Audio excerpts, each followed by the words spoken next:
মাঠে আবারও অপ্রত্যাশিত কাণ্ড ঘটিয়ে আলোচনার কেন্দ্রবিন্দুতে এমিলিয়ানো মার্তিনেজ। ম্যাচ শেষে এবার লাইভে থাকা সাংবাদিকের ক্যামেরায় থাপ্পড় মেরে বসলেন আর্জেন্টাইন কিপার। খেলার মাঠে অবশ্য এর আগেও মেজাজ হারিয়েছেন এমি, তবে এই প্রথম তার রাগের শিকার হলো নির্দোষ ক্যামেরা। তবে ক্যামেরাকেও এখানে পুরোপুরি নিষ্পাপ বলা যাচ্ছে না, কেননা এমন এক ক্যামেরার কারণেই তো আর্জেন্টিনার বিপক্ষে একটি পেনাল্টি পায় কলম্বিয়া।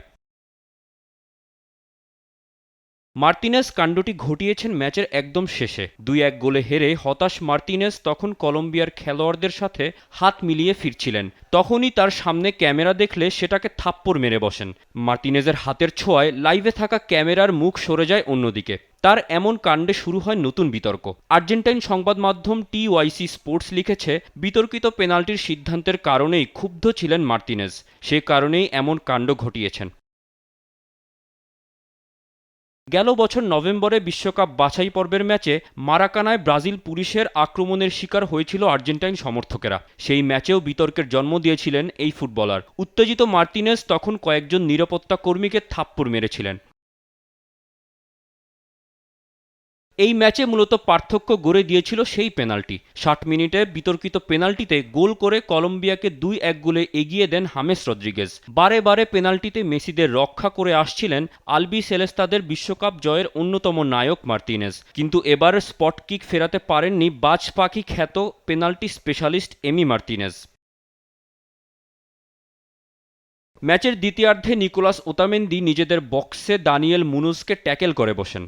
কয়েক মিনিট সময় নেওয়ার পর ভিএআর মনিটর দেখে পেনাল্টির বাঁশি বাজান চিলিয়ান রেফারি পিয়েরো মাজা।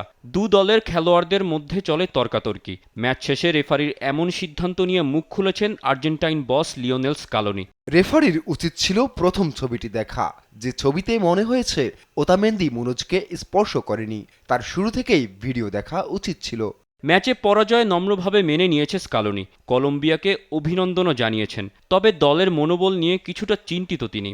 পেনাল্টির পর আমরা আসলে মাঠেই ছিলাম না, এটা নিয়েই আমি চিন্তিত।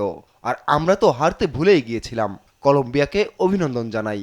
এখানে ওদের বিপক্ষে খেলাটা খুবই কঠিন। কলম্বিয়ার দারুণ খেলোয়াড় আছে, নির্ভরযোগ্য সিস্টেম আছে।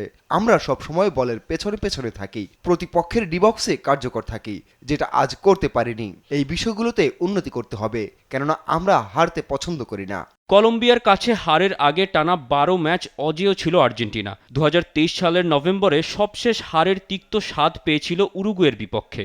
৯ মাস পর ফের একই স্বাদ পেল মেসিহীন Argentina. Mohammad Tousiful Hasan, sports desk, Desh TV.